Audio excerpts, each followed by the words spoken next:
इस वीडियो में हम कुछ क्वेश्चंस डिस्कस करने जा रहे हैं। ये क्वेश्चंस बिजनेस स्टडीज को लेकर ही हैं। पहला क्वेश्चन हमारा पार्टनरशिप को लेकर है। ए बी सी तीन पार्टनर्स हैं। ए ने फर्म से 20 लाख रुपए निकाले पर इस बात की इंफॉर्मेशन बी और सी को नहीं दी।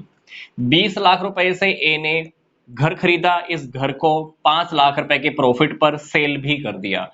क्वेश्चन में हमसे ये पूछा जा रहा है कि यहाँ पर कौन सी वैल्यूज वायलेट हुई हैं, प्लस आगे अब क्या करना चाहिए।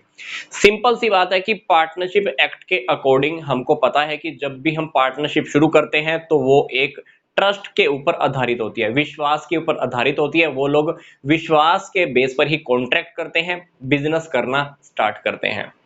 तो यहां पर जो तीन वैल्यूज मैं आपको बताने जा रहा हूं, उन्हीं का ही यहां पर वायलेट होना लिखा गया है। पहली बात इंटीग्रिटी, सेकंड ऑनेस्टी, थर्ड उनका जो म्यूचुअल ट्रस्ट है, आपसी विश्वास है, उसका यहां पर नुकसान हुआ है। आगे क्या करना चाहिए। ए ने जो फर्म से 20 लाख रुपए निकाले हैं, उसको 20 लाख रुपए फर्म को वापस कर देने होंगे, प्लस फर्म का पैसा यूज करके उसने जो 5 लाख रुपए का प्रॉफिट कमाया है, वो प्रॉफिट भी फर्म का माना जाएगा, क्योंकि पैसा किसका था, फर्म का था। तो ये प्रॉफिट भी किसका माना जाएगा, फर्म का ही कंसीडर होगा। क्वेश्चन नंबर 2 हमारा भी पार्टनरशिप को लेकर है। ए बी सी तीनों ने पार्टनरशिप ऑर्गेनाइजेशन स्टार्ट की। चीनी का थोक व्यापार मतलब होलसेल ट्रेड उन्होंने शुरू किया है। बिजनेस काफी अच्छे तरीके से चलता रहे तो ए बी सी तीनों ने मिलकर एक डॉक्यूमेंट रेडी करवाया है, जिसके अंदर सारी टर्म्स एंड कंडीशंस लिखी हुई हैं।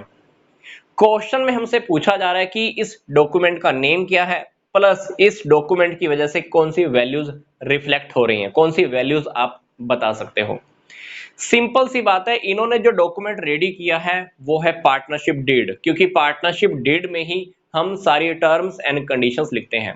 फर्म का नाम क्या होगा, फर्म का एड्रेस क्या होगा, पार्टनर्स के नेम, उनके address, capital, interest on capital, interest on drawing, drawing कौन कितनी कर सकता है, कोई डिस्प्यूट होगा तो डिस्प्यूट का सेटलमेंट कैसे किया जाएगा। तो ये सारी टर्म्स एंड कंडीशंस डेफिनेटली हम पार्टनरशिप डीड में ही लिखते हैं। तो इन्होंने जो टर्म्स एंड कंडीशंस जिस डॉक्यूमेंट में लिखी हैं, जो डॉक्यूमेंट इन्होंने रेडी करवाया है, डेफिनेटली उसका नेम पार्टनरशिप डीड ही है।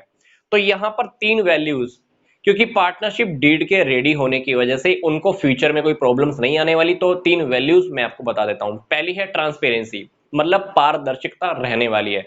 दूसरी बात, पार्टनरशिप डीड की वजह से एक उनके पास प्रूफ रहने वाला है। तीसरी बात, पार्टनरशिप डीड की वजह से तीनों पार्टनर्स अब अवेयरनेस के साथ काम करेंगे, क्योंकि उन्हें पता है कि कौन सी टर्म्स एंड कंडीशंस को ध्यान में रखना है, उसी को ध्यान में रख के वो सारे काम करने वाले हैं। हमारा नेक्स्ट क्वेश्चन है, अगर किसी पर्सन को ये आइडेंटिफाई करना हो कि ये कंपनी प्राइवेट कंपनी है या पब्लिक कंपनी है, तो उसको कैसे पता लगेगा। सिंपल सी बात है कि अगर हम कंपनीज के नेम को ध्यान से देखें तो जिस कंपनी के नेम के लास्ट में प्राइवेट लिमिटेड लिखा होगा तो मतलब वो प्राइवेट कंपनी है। प्राइवेट लिमिटेड कैसे, जिस कंपनी के नेम के लास्ट में ये वर्ड लिखा होगा तो मतलब वो प्राइवेट कंपनी है। अदरवाइज पब्लिक कंपनी के नेम के लास्ट में सिर्फ ये लिमिटेड वर्ड ही लिखा होता है।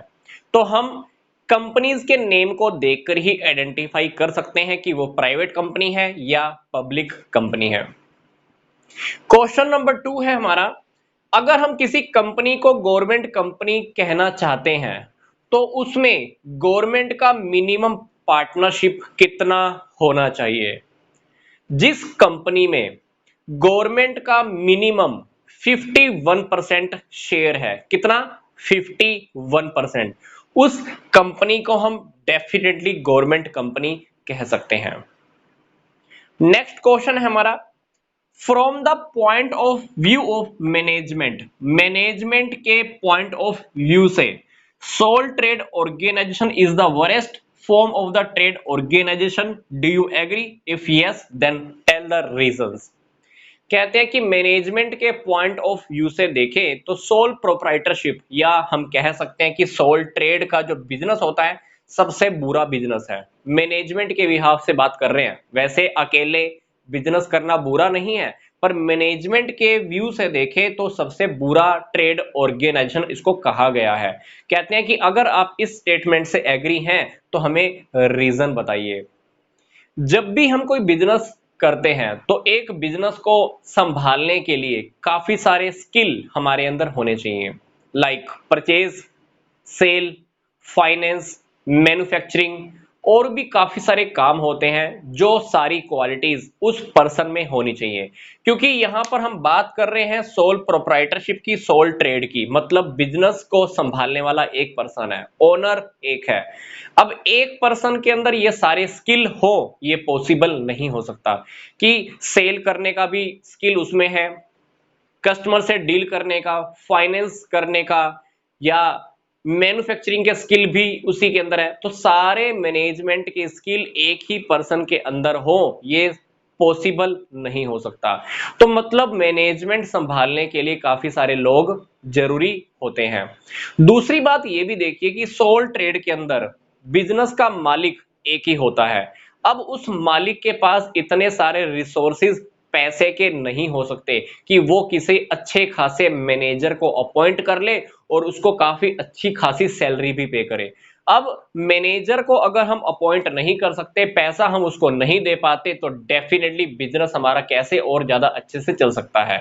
तो मैनेजमेंट के पॉइंट ऑफ व्यू से देखें तो एक सोल ट्रेड के अंदर जो बंदा होता है, जो पर्सन मतलब जो मालिक होता है, उसको मैनेजमेंट से रिलेटेड जो बेनिफिट मिलने होते हैं उस बेनिफिट से वो दूर रह जाता है। तो यहां पर जो स्टेटमेंट इन्होंने बोली है कि मैनेजमेंट के पॉइंट ऑफ व्यू से बिल्कुल सही बोली है, क्योंकि एक पर्सन सारे मैनेजरियल स्किल लेकर काम कर रहा हो ही नहीं सकता, क्योंकि काफी सारी प्रॉब्लम्स उस अकेले पर्सन को आएंगी, काफी सारे डिसीजंस उसको अकेले लेने होंगे। तो सारे डिसीजंस कभी कभी उसके मन में इतने हैवी हो जाते होंगे, उसको पजल भी कर देते होंगे, तो कहीं ना कहीं वो अनबैलेंस भी हो जाता होगा, अपने आप को कभी कभी वो बैलेंस भी नहीं कर पाता होगा। तो डेफिनेटली मैनेजमेंट के पॉइंट ऑफ व्यू से देखें तो सोल ट्रेड एक वोरेस्ट फॉर्म है ट्रेड ऑर्गेनाइजेशन की। इसी वीडियो के डिस्क्रिप्शन बॉक्स में कुछ इंपॉर्टेंट लिंक्स भी दिए हुए हैं, आप उन्हें भी देख सकते हैं। तो यहां तक का वीडियो देखने के लिए आपका धन्यवाद।